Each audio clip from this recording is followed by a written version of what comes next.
the types of foods to have during race day, especially between rounds. So I'd imagine sprint rounds or maybe even individual pursuit rounds or now time trial rounds. Yeah. And a few examples if possible. Okay, so it's going to depend on how much time you have in the lead up to your next race. So, if you've got sort of more than 3 hours in between or before, a normal meal suffices. So having your protein and your carbs and your fat is totally fine. Just a normal regular meal. Some of my athletes will take fried rice as an option with a bit of ham and some veggies and stuff like that in it.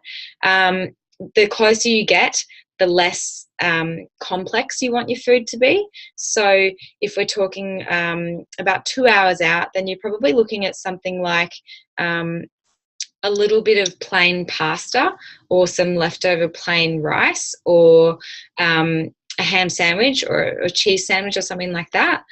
Then when we get sort of around about the hour before an event, you'd want to look more at some really simple carbs, and carbs are our main focus here, and that'd be, I call it a kiddie sandwich. It's a white bread sandwich with something like honey or jam or Vegemite, something that's going to be really easily and quickly digested, quickly enough that it's going to hit your system when you're ready to go.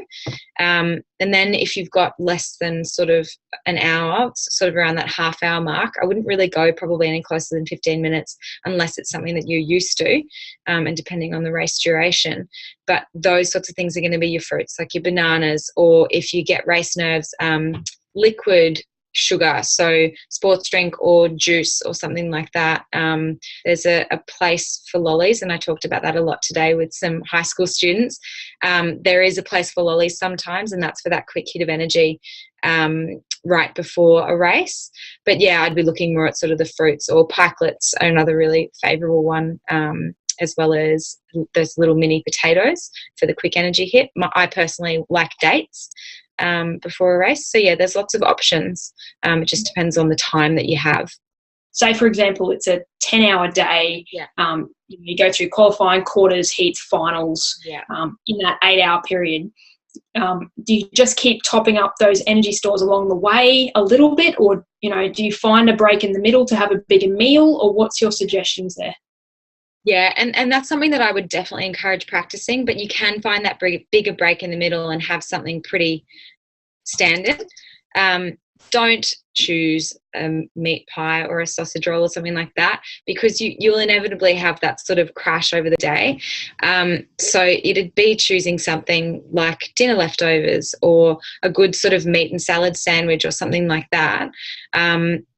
And then, like I said, just getting a couple of little top-ups in the lead up to that next race. So having a banana an hour before might be all that you need to keep that sort of sustained energy. So you can have that big meal if your body will allow you to, and then just a couple of, or 1 or 2 top-up snacks depending on your time frame. Okay, so another one, nerves are impacting on ability to eat in the lead up to bigger race events. Do you have any recommendations in this instance? Yeah, absolutely. Liquid calories. So I'll often suggest something like an up and go, or if it's a bit closer and you don't want to have something that's milky, then stick to something like juice or sports drink. So you're just kind of getting that liquid sugar that you need. If you really can't stomach anything on the day or the morning of, then really focus on the meal the night before. Make sure you're getting in some quality carbs. And if you can top up with a little something in the morning, stick with liquid, definitely. And just make sure the timing's right. So practice the night before meal, and that can be, in a race simulated environment. Have the same, so for me, for example, I would have the same Friday night dinner before marathon training on a Saturday routinely. So my body just knew exactly what to expect, so that come race time, it was second nature. So yeah, practice makes perfect.